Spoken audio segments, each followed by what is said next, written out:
akan mengadakan ya di mayoritas agama Islam. Di sini Islam semua, di sini Islam semua, di sini Islam semua, di sini Islam semua. Kalau kita tidak mengenal istilah mayoritas dan minoritas. Sejak awal bangsa ini kita tidak pernah memperkenalkan istilah formal yang namanya mayoritas, minoritas. Kita juga tidak mengenal agama yang paling istimewa, dominan di republik ini. Seperti tetangga kita di Malaysia, ada namanya agama official. Jadi pemimpin agama di Malaysia itu ada officialnya, yaitu agama Islam. Padahal 40 juta penduduk Malaysia, hanya 60% umat Islamnya. Tapi agama Islam di sana menjadi agama official, agama pemimpin. Jadi pemimpin keagamaan itu adalah Islam. Di Indonesia, Salam saudara-saudara yang diberkati oleh Tuhan Yesus Kristus. Berjumpa kembali bersama dengan saya di channel ini. Tentunya channel ini adalah channel kesayangan kita bersama. Kiranya kabar kita baik-baik saja dan selalu diberkati oleh Tuhan. Amin. Video kali ini kita akan mendengarkan video cuplikan bagaimana seorang menteri agama belak-belakan berkata bahwa negara ini bukan negara Islam. Tidak ada istilah mayoritas dan tidak ada istilah minoritas. Tidak ada istilah agama teristimewa. Saudara-saudara, padahal kita melihat bagaimana sering terjadi pelarangan rumah ibadah Kristen. Seolah-olah mereka menganggap mereka itu adalah mayoritas. Mereka menganggap mereka itu adalah agama yang berkuasa dan lain-lain sebagainya.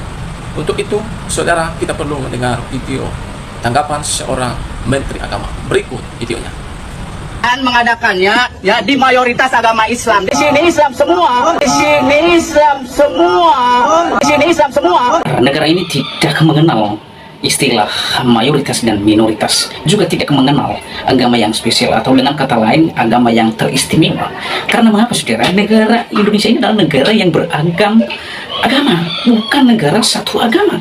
Jadi sangat salah bila ada oknum tertentu yang mengklaim diri kalau negara Indonesia ini adalah negara satu agama. Itu omong kosong, saudara. Ini bukan negara satu agama. Jadi ingat itu ya, para kartun-kartun. Ini sudah jelas pernyataan Pak Menteri Agama, dan sejak awal negara ini berdiri tidak ada istilah itu. Jadi jelas ya, jangan berkuar-kuar lalu Anda membuat narasi-narasi yang menyesatkan. Oleh karenanya, seperti biasanya, supaya saudara dan saya tidak salah menerjemahkan videonya, yuk simak video ini sampai selesai supaya saudara dan saya tidak gagal paham. baik, Assalamualaikum warahmatullahi wabarakatuh. Selamat siang, salam sejahtera untuk kita semuanya. Salam, Om Swastiastu, Namo Buddhaya, salam kebajikan, Wai Tetung Tien.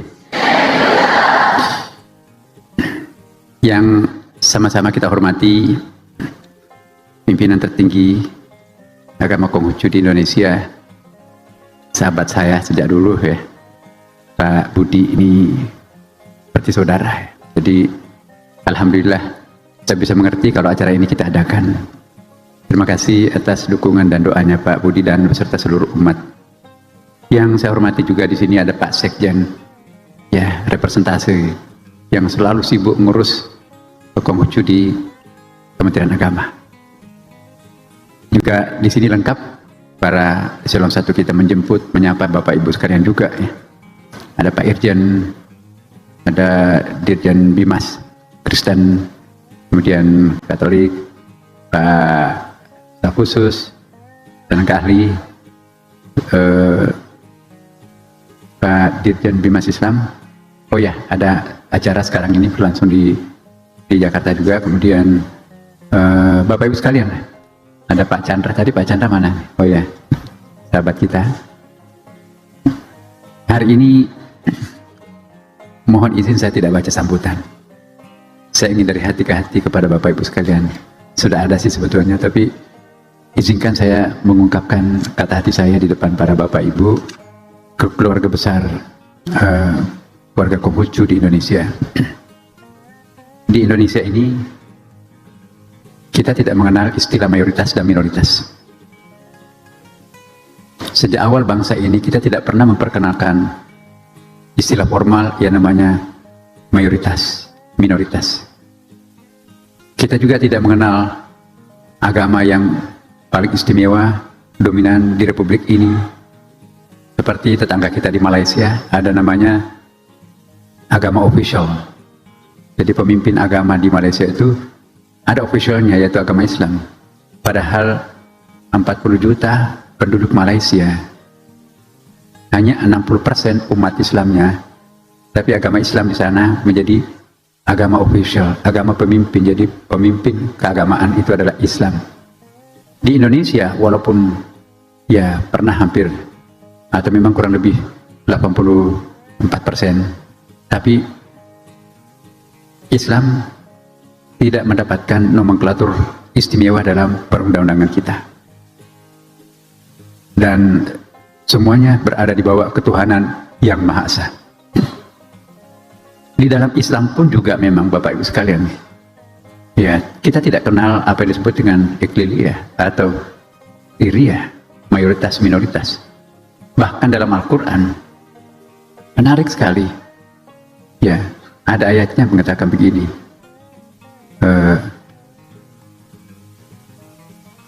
man qatala mu'minan, barang siapa yang membunuh, barang siapa melenyapkan, man qatala nafsan, saya ulangi, man qatala nafsan bighairi nafsin aw fasadin fil ard fa ka'annama qatala an-nasa jami'a wa man ahyaha fa ka'annama ahya an-nasa jami'a. Yang artinya begini Bapak, barang siapa yang melenyapkan satu nyawa, agama apapun nyawa itu, ya, etnik apapun nyawa itu, warga negara apapun nyawa itu, pokoknya nyawa manusia, barang siapa yang melenyapkan satu nyawa sama dengan melenyapkan semua nyawa yang lain. Dan sebaliknya, barang siapa yang menghidupkan satu nyawa sama dengan menghidupkan semua nyawa-nyawa yang lain. Itu ayat Al-Quran. Jadi tidak ada bedanya, ya, tidak ada pandangan mayoritas minoritas tentang manusia. Walaqad karamna bani Adam, Allah memuliakan anak cucu Adam. Enak sekali Quran itu menggunakan istilah seperti ini. Aku nggak pernah membaca kitab suci yang menggunakan istilah seperti ini. Siapapun merasa anak cucu Adam, ya. Saya kira kita di sini kan anak cucu Adam semuanya kan.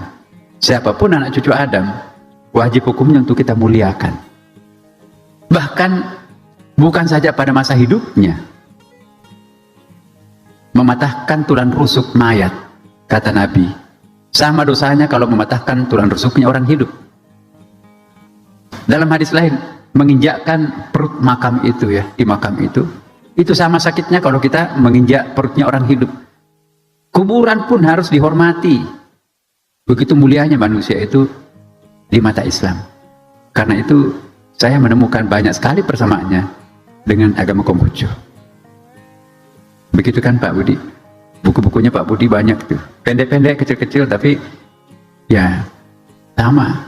Abrahamic religion, Hindu, Buddha, Kristen, Katolik, semua agama yang ada di Indonesia punya pandangan yang sama. Inilah indahnya agama.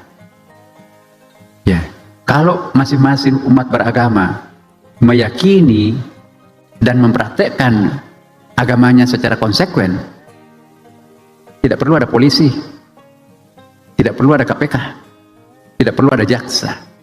Semua orang takut berdosa kan? Tapi karena kita bukan malaikat, ya perlu polisi, perlu KPK, perlu irjen, Pak Irjen, ya kan? Ya tidak salah juga. Karena itu pada kesempatan ini, tadi doanya menyebut tentang Dirjen Konghucu. Kami sebelum saya jadi di sini, pernah juga saya jadi Wakil Menteri Agama, pernah juga Dirjen. Ya. Kami juga pernah berusaha untuk memperjuangkan asas-asas keadilan Konghucu di Kementerian Agama, sehingga alhamdulillah perkembangan perhatian pemerintah terhadap agama Konghucu di Kementerian Agama ini, kalau boleh saya katakan, luar biasa. Tidak pernah terjadi sebelum-sebelumnya. Ada pembangunan sekolah tinggi agama Konghucu negeri, ya, namanya negeri, semuanya dibiayai oleh pemerintah yang ada di Bangka Belitung. Ada juga dana kebajikan Konghucu, ada pelatihan calon rohaniwan Konghucu, ada bimbingan perkawinan calon pengantin Konghucu, bantuan tempat ibadah Konghucu, ya, Yokong, penjaga rumah ibadah, dan sekolah minggu. Juga perayaan hari raya keagamaan Imlek dan hari lahir Nabi Konsi, itu juga mendapatkan perhatian dari pemerintah yang sangat-sangat besar. Bantuan beasiswa mahasiswa Konghucu juga ada dari Kementerian Agama. Kemudian pemenuhan buku keagamaan dan kitab suci agama Konghucu juga ada bantuan. Jadi ini alhamdulillah pelan tapi pasti ada perhatian khusus untuk saudara-saudara kita yang beragama Konghucu. Dan kita juga melihat tren perkembangan populasi warga Konghucu juga semakin meningkat ya. Misalnya jumlah Konghucu per terakhir ini 76.636 jiwa. Dan jumlah rumah ibadahnya pun juga meningkat sekarang menjadi 581 tempat ibadah. Dan jumlah rohaniawiannya juga 430 orang. Nah kalau kita melihat persentasenya 76.636 jiwa dilayani oleh 430 orang. Nah saya kira inilah yang paling intensif di dalam Islam, 1 banding 2.000 orang. Jadi satu ustadz harus melayani 2.000 jamaahnya. Begitu kekurangan ustadznya. Agama-agama, pemimpin agama di Indonesia, dari mubaliknya, pengkhotbahnya, sebetulnya yang paling kurang, yang paling rendah persentase pengkhotbahnya itu adalah agama Islam di Indonesia. Ya, yang paling tinggi ternyata adalah Konghucu. Ya, 430 orang melayani 76.636. Kalau kita bandingkan jumlah ustadz atau khatib di dalam Islam, ya, ini data lama, beberapa tahun yang lalu, itu 1 banding 2.000 lebih orang. Ya, kalau data dalam agama Katolik, Protestan itu lebih sedikit ya, jadi lebih intensif. Jadi populasi umat Islam yang begitu besar tidak berbanding lurus dengan jumlah pengkhotbahnya. Ya. Kemudian juga jumlah guru non PNS itu juga semakin besar, 168 orang, dosennya 21 orang. Jumlah organisasi keagamaan Konghucu ya ada 200 ormas, ramai juga. Jumlah mahasiswanya sebanyak 85 orang dan siswa sebanyak 11.032 orang. Jadi kita sudah punya angka-angka. Dahulu kita nggak ada angka-angka seperti ini, Bapak Ibu sekalian. Jumlah ASN Kementerian Agama yang beragama Konghucu sebanyak 5 orang, baru 5 orang. Tapi kami yakin insya Allah dalam periode akan datang akan bertambah. Bapak Ibu sekalian, nanti saya akan jawab mengenai keberadaan Dirjen, Pak. Kami sudah mempelajari kemungkinan-kemungkinan. Tetapi sekali lagi ya bahwa Kementerian Agama ini adalah bagian atau subsistem atau subkultur daripada pemerintahan Kementerian Agama ya, kementerian di Indonesia ini. Jadi ada banyak hal walaupun itu berkaitan dengan agama, tetapi itu tidak bisa ditentukan sendiri oleh Kementerian Agama. Itu terkait dengan instansi yang lain. Kami yakinkan bahwa Kementerian Agama secara sudah maksimum melakukan upaya untuk memenuhi harapan-harapan teman-teman dari agama Konghucu. Tetapi sekarang ini tinggal persoalannya adalah antar lembaga, dan inilah salah satu perjuangan dan lobby kami ke depan. Ya, tapi percayalah dan saya yakin teman-teman tidak perlu terganggu dengan belum hadirnya Dirjen itu. Saya yakin ya itu memang penting, tetapi jangan sampai nanti menghalangi kegiatan-kegiatan kepentingan Konghucu untuk ke depan. Percayalah kami akan tetap bersama-sama dengan Pak Budi dan kawan-kawan yang lain melakukan langkah-langkah lebih progresif ke depan. Karena itu saya sangat senang pada hari ini bisa bertemu muka dengan bapak-bapak, ibu-ibu sekalian. Ya, di sini saya sangat terharu ya. Saya pernah hidup di luar negeri cukup lama. Bagaimana rasanya menjadi minoritas? Satu sisi ada underconfident, tapi pada sisi lain juga ada kebanggaan. Nah itu perasaan saya ketika menjadi minoritas di Amerika. Karena itu mohon kesabaran teman-teman dari warga Konghucu. Percayalah kepada kami, Kementerian Agama. Di sini ada Pak Sekjen dan kawan-kawan yang lain. Ya, asas keadilan kita akan selalu perjuangkan. Tetapi kadang-kadang keadilan itu memerlukan waktu untuk mewujudkannya. Iya, Bapak Ibu sekalian, persaudaraan antara kita satu sama lain sebagai sesama warga bangsa Indonesia ini adalah sangat penting. Ya. Lupakanlah perbedaan agama kita, lupakanlah perbedaan etnik kita, lupakanlah perbedaan jenis kelamin kita, bahkan lupakanlah perbedaan keyakinan kita. Yang penting kita hidup di dalam umbrellanya Indonesia. Kita hidup di bawah payung besarnya NKRI, di mana NKRI pun juga tidak boleh mendiskriminasi sekecil apapun warganya, bahkan tidak boleh memberikan prioriti sebesar apapun warganya. Itulah Indonesia, dan inilah yang membuat Indonesia mempunyai daya tahan yang luar biasa. Ya, mungkin nanti Pak, acara-acara ke depan, insya Allah, ya tetap kami diundang. Seingat saya, setiap kali ada undangannya Pak Chandra, Pak Budi, kalau saya ada di Indonesia, selalu kita penuhi. Dan juga rutin kami selalu bersilaturahim dengan pengurus Matakin. Dan sekali lagi selamat datang di Kementerian Agama, Bapak Ibu sekalian. Mungkin ada yang baru datang di Kementerian Agama. Ini gedung kita bersama, ini gedungnya rakyat Indonesia, dan kita semuanya berhak untuk masuk di gedung-gedung pemerintah, karena kita adalah bagian yang akan diurus oleh pemerintah itu sendiri. Baiklah Bapak Ibu sekalian, tadi diantarkan oleh pantun, saya coba membuat pantun. Tidak biasa saya berpantun, tapi demi untuk penghormatan saya kepada saudara-saudara saya di Konghucu ini, izinkan saya menggores-gores sebuah pantun.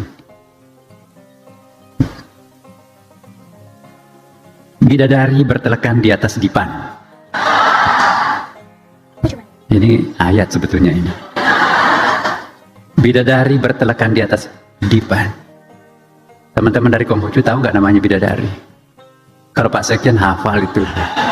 Bidadari itu diimpikan semua. Sudah bidadari bertelekan di atas dipan. Kalau di lantai biasa itu nggak terlalu. Ini di atas dipan, menunggu siapa itu ya? Jadi saya ulangi. Bidadari bertelekan di atas dipan, menanti tamunya ahlul musalli. Ahlul musalli itu orang yang rajin salat, ya. Daripada meratapi kegelapan, lebih baik menyalakan lilin.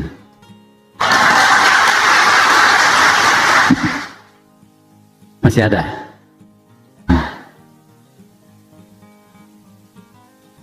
Iya. Tadi saya coret-coret ya.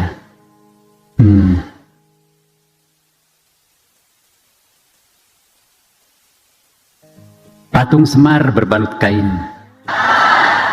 dipajang di serambi, duduk berjajar. Orang yang mabuk, orang yang selalu mencari kesalahan orang lain, pertanda masih harus belajar.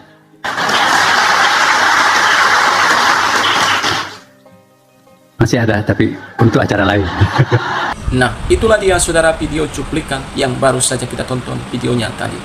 Bahwa Menteri Agama tadi jelas dan tegas mengatakan bahwa tidak ada istilah mayoritas, tidak ada istilah agama yang berkuasa di Indonesia ini. Karena Indonesia bukan negara agama, tetapi Indonesia adalah negara Bhinneka Tunggal Ika. Walau kita berbeda-beda, tapi kita tetap satu tanah air dan satu bangsa, yaitu bangsa Indonesia. Tetapi kita melihat bahwa di akhir-akhir ini begitu banyak hak-hak orang Kristen itu diambil. Bagaimana untuk beribadah dan untuk berdoa saja mereka dipersulit. Seolah-olah orang Kristen ini bukan orang Indonesia. Padahal nenek moyang daripada orang-orang Kristen adalah asli Indonesia dan asli lahir di Indonesia. Sedangkan banyak oknum mayoritas menganggap diri mereka itu hebat, menganggap diri mereka adalah agama yang berkuasa. Padahal hal itu tidak perlu, hal itu tidak penting ya di Indonesia, pemikiran-pemikiran seperti itu. Karena kita adalah negara kesatuan Republik Indonesia. Nah, kami mohon kepada Bapak Presiden Prabowo Subianto, kepada pemimpin-pemimpin saat ini yang memerintah, khususnya di negara kesatuan Republik Indonesia, mohon supaya diperhatikan hak-hak orang-orang Kristen, supaya tidak lagi ada hak-hak mereka yang diambil. Jangan dipersulit lagi ibadah mereka. Jangan lagi diganggu mereka beribadah, karena mereka adalah Indonesia. Tadi kita sudah menonton sedikit video cuplikan bagaimana mereka mengatakan kami ini mayoritas, jangan kalian ibadah di tempat ini karena di sini mayoritas, katanya. Nah, apa yang mereka sampaikan itu adalah sesuatu pelanggaran, bahwa mereka tidak berperi kemanusiaan. Mereka telah melanggar undang-undang yang mengatakan bahwa kita itu berhak menyembah Tuhan yang Maha Esa sesuai dengan agama kepercayaannya masing-masing. Kami mohon supaya pemerintah mencari orang-orang yang melakukannya, supaya apa? Itu bisa menjadi efek jerah bagi mereka, dan juga supaya efek jerah juga bagi yang lain, sehingga mereka tidak sembarangan dan tidak sesuka hatinya bertindak seenaknya di negara kesatuan Republik Indonesia. Nah teman-teman, kiranya video yang saya bagikan ini boleh mengedukasi dan memberikan bagi kita pelajaran penting. Kiranya Tuhan memberkati kita semua. Shalom.